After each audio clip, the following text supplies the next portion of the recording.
নমস্কার বন্ধুরা, আমি সুজাতা রসে বসে বাঙালিয়ানাতে আপনাদের সবাইকে সুস্বাগত। আজকের recipe mixed fruits yogurt salad or raita.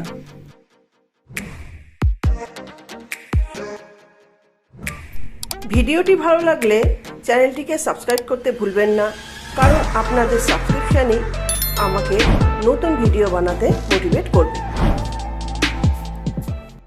রেসিপিটি বানাতে নিয়েছি 1/4 তরমুজ, কিছুটা গ্রিন আঙুর, কালো আঙুর, আপেল, একটা ডালিম, একটা শসা, একটা কলা, চাট মশলা, মধু, টক দই, 1 চামচ চাট মশলা, 1 চামচ ভাজা জিরের গুঁড়োর মশলা, 1 চামচ বিট লবণ। প্রচণ্ড গরমের দাবদাহ চলছে, এই সময় কোনো কিছুই খেতে ইচ্ছে করে না বা ভালো লাগে না। আর এই সময় যদি এরকম ফল দিয়ে কোনো রেসিপি তৈরি করা হয় বা ফলের কোনো প্রিপারেশন তৈরি করা হয় আর এটা ঠান্ডা ঠান্ডা পরিবেশন করা হয়, তাহলে খেয়ে এবং খাইয়ে দুটোতেই তৃপ্তি পাওয়া যায়। তো আজকে আমি এরকমই একটা ফলের রেসিপি নিয়ে হাজির হলাম। আর এই কারণে প্রথমেই আমি আঙুরগুলোকে জলে ভিজিয়ে রেখেছি আর বাকি ফল ধুয়ে নিয়েছি। এইবার সমস্ত ফলগুলো ছোট ছোট করে কেটে নিয়ে চলে আসছি নেক্সট স্টেপে। বৈশাখ জ্যৈষ্ঠ মাসের গরমে যখন প্রচণ্ড গরমের দাবদাহ চলে, সেই সময় কিন্তু প্রকৃতি মা আমাদেরকে নানা রকমের রসালো ফল দিয়ে ভরিয়ে রাখে। আর এই ডালিম আমি কিভাবে ছুলি ও ডালিম ছুললে কিভাবে হাত কালো হয় না, সেটা আমার ফ্রুট স্যালাড রেসিপিতে বলা আছে। তো আমি এরকম একটা বাটির মধ্যে জল নিয়ে নিলাম। এই জল নিয়ে জলটার মধ্যে আঙুল চুবিয়ে যদি ডালিমগুলো ছোলা হয়, তবে কিন্তু কোনো সময় হাত কালো হবে না। তো এইভাবে আমি সমস্ত ডালিমটা ছুলে নিচ্ছি। দেখুন, ডালিমগুলো আমার ছুলে নেওয়া হয়ে গেল। এইবার আমি ডালিমগুলোকে সরিয়ে বাকি ফলগুলো সব এক এক করে কেটে নেব। শসাটাকেও এইভাবে আমি একটু ফেলে নিলাম, তাতে করে তিতো হবে না শসাটা। তো শসাটাকে আমি খোসা ছাড়িয়ে নিয়ে আমি শসাটাকেও আমি চৌকো চৌকো শেপে, মানে স্কোয়ার শেপে আমি কেটে নিচ্ছি। আপনারা আপনাদের মতন ইচ্ছে অনুযায়ী সাইজ ও শেপে কেটে নেবেন। দেখুন, আমি এরকম স্কোয়ার শেপে শসাগুলোকে কেটে নিলাম। এরপর আমি এক এক করে আপেল, কলা, তরমুজ, বাকি ফলগুলো কেটে নিচ্ছি। আমি এই ফ্রুট স্যালাড বা ফ্রুট রায়তাটা বানাতে যে কটা ফল নিয়েছি, এছাড়াও আপনারা এর মধ্যে আরও অন্য রকমের ফলও অ্যাড করতে পারেন। পেঁপে, খরমুজা, মুসাম্বি, কিউই, নানা রকমের ফলই আপনারা ইউজ করতে পারেন। আর আমি এখানে সিঙ্গাপুরি কলা নিয়েছি। আপনারা সিঙ্গাপুরি কলার জায়গায় যে কোনো কলাই নিতে পারেন। কলাটাকেও খোসা ছাড়িয়ে আমি এইভাবে গোল গোল করে কেটে নিচ্ছি। কলাটা কিন্তু আমি স্কোয়ার শেপ করলাম না। তরমুজটারও খোসা ছাড়িয়ে ও সিডগুলো ছাড়িয়ে আমি ছোট ছোট স্কোয়ার শেপে কেটে নিচ্ছি। আর এখন তো আমের সিজন, আপনারা এই সময় আমও কিন্তু অ্যাড করতে পারেন, তাতে টেস্টটা আরও বেড়ে যাবে। তরমুজটাও এরম স্কোয়ার শেপে কেটে নিচ্ছি। কালো আঙুরগুলোকেও আমি মাঝখান থেকে দুফালি করে নিচ্ছি, মানে হাফ করে নিচ্ছি প্রত্যেকটা কালো আঙুরকে। আপনারা চাইলে এখানে গোটাও রাখতে পারেন, তবে হাফ করে নিলে দইয়ের সঙ্গে মেলানোর পরে টেস্টটা বেটার হবে। এবার ওই একইভাবে গ্রিন আঙুরগুলোকেও আমি হাফ করে কেটে নিচ্ছি। এতে করে আঙুরের মধ্যে দইটা ভালোভাবে মিশে সমস্ত ফ্রুট স্যালাডটা খেতে খুবই টেস্টি হবে। আপনারা চাইলে হাফের জায়গায় গোটাও রাখতে পারেন। আর এইভাবে ফ্রুট স্যালাড বানিয়ে ফ্রিজে ঠান্ডা করে যদি রাখা যায়, আর হঠাৎ করে অতিথি এসে গেলে বা কোনো সময় কিছু খেতে ভালো না লাগলে এরকম এক বাটি ফ্রুট স্যালাড খেলে মনটাও ভালো হয়ে যায়। আর অতিথিদের চা কফি অফার না করে এরকম ফ্রুট স্যালাড সার্ভ করলে তারাও কিন্তু ভীষণ খুশি হবে এই প্রচণ্ড গরমে।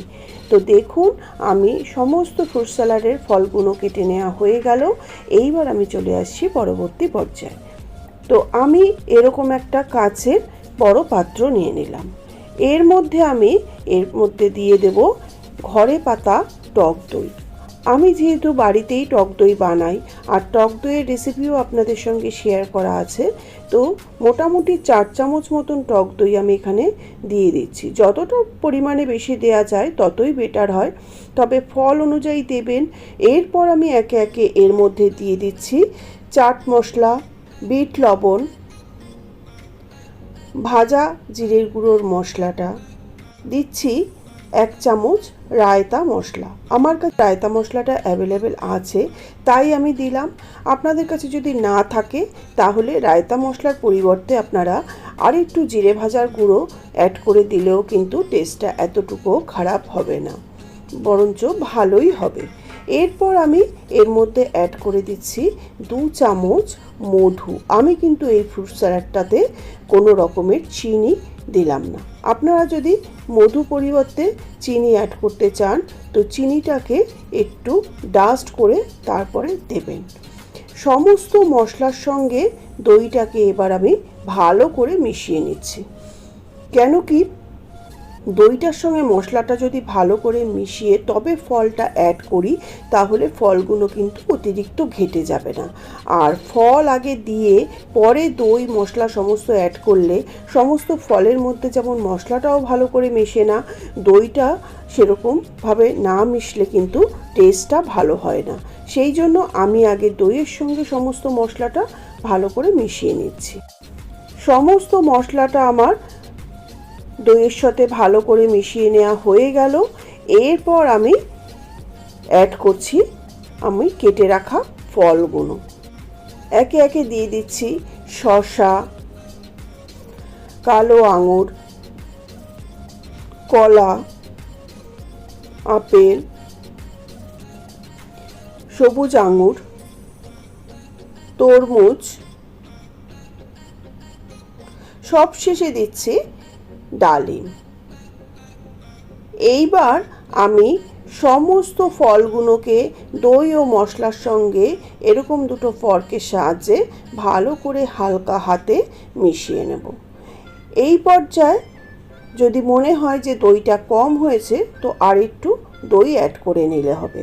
আর আমি যেহেতু ঘরে পাতা দই ইউজ করেছি, আপনারা বাজারের কেনা দই দিয়েও কিন্তু করতে পারেন, তাতেও কিন্তু টেস্ট ভালোই হবে। সমস্ত দইয়ের সাথে মশলার সঙ্গে ফলটা মেশানো হয়ে গেলে আমি আবারও কিছুটা দই নিয়ে নিচ্ছি একটা বাটিতে। দইটা নিয়ে আমি একটা ফর্ক দিয়ে দইটাকে সামান্য একটু বিট করছি। এই সময় কিন্তু আমি কোনো মশলা বা কিছু ইউজ করছি না, শুধু দইটাকে বিট করে ওপর থেকে আমি আবারও একটু দই দিয়ে দেব। এটা দইটা কে কতটা খাবেন সেই অনুযায়ী কম বেশি আপনারা ইউজ করবেন। দইটা দিয়ে আমি আবারও একটু সমান করে নেব ফলের সঙ্গে। তো বন্ধুরা, কত সহজেই তৈরি হয়ে গেল একটা অসাধারণ টেস্টের মিক্সড ফ্রুট স্যালাড বা রায়তা। এবার আমি ওপর থেকে একটু ছড়িয়ে দেব যে ভাজা জিরের গুঁড়োটা করেছিলাম সেই গুঁড়োটা। আপনারা চাইলে এখানে ভাজা জিরের জায়গায় চাট মশলাও ইউজ করতে পারেন। তো এইবার আমি এই সমস্ত ফ্রুট স্যালাডটাকে ফ্রিজে রেখে ঠান্ডা করব। ঠান্ডা করে তারপরেই আমি ঠান্ডা ঠান্ডা পরিবেশন করে দেব মিক্সড ফ্রুট স্যালাড বা রায়তা।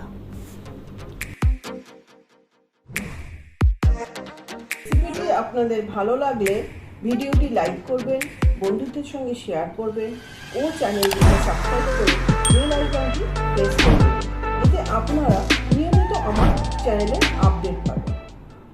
আপনাদের কোনো বক্তব্য থাকলে কমেন্ট বক্সে জানাবেন।